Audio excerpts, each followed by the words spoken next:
Thank you.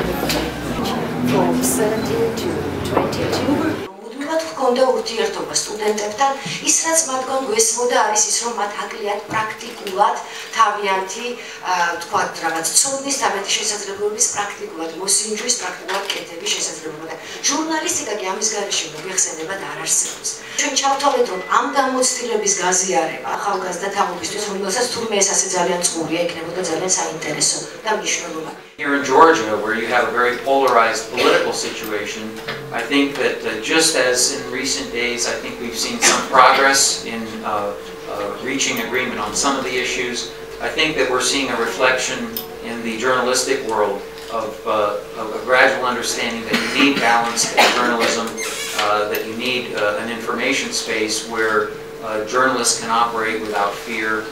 It goes without saying that in a democracy, without an informed public, you cannot have an effective democracy, and the public cannot be truly informed without a free press. We have students who train to be sociologists and architects and artists. We have a former medical student.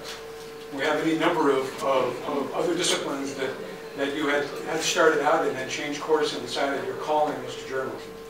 And that means a lot. It really means that you do have the kind of commitment and the belief in how important this work is.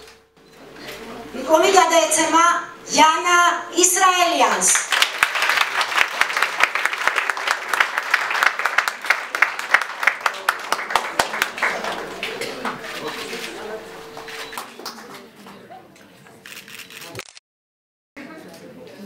Maria Markvadze.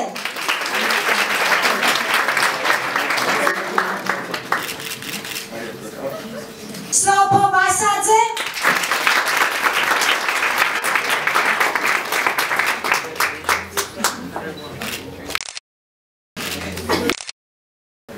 ძალიან დიდი მადლობა.